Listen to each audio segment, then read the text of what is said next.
Hey guys, Brett from Unique Perspective Metaphysical again. Sorry I missed last week. I was a little under the weather. I intend on making it up with this week, with this as kind of being the last this last episode of the protection series, because as far as I'm concerned, the topic I'm going to be covering today is basically kind of the last one that you're going to need to give you the basics. I mean, everything I've gone through has been very general. I will admit it's very general because I'm trying to keep these short. But if you have any questions at all, you can feel free to email me, contact me, and I'll do the best I can to clarify and give more where I can.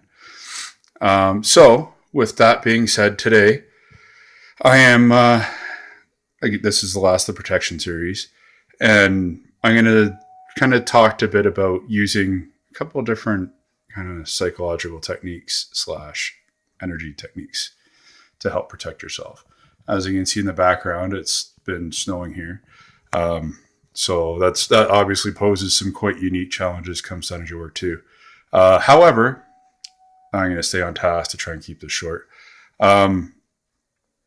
So there's two primary ways, I guess, maybe three, depending on your outlook and your belief systems, that you can use to protect yourself when it comes from negative energies, negative influences, that kind of stuff.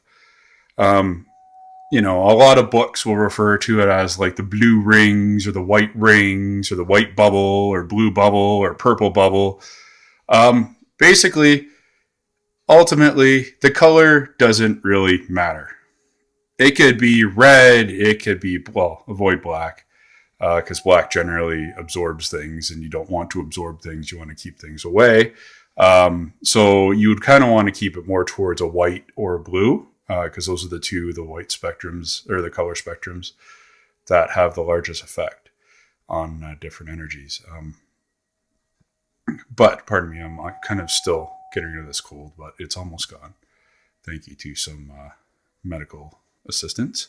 But sorry, where was I? Oh, yes. What the best way to do that is just simply put yourself in a meditative state. As you get good with someone like me, or even you're probably watching this, you're probably far, far better than I am when it comes to this kind of stuff.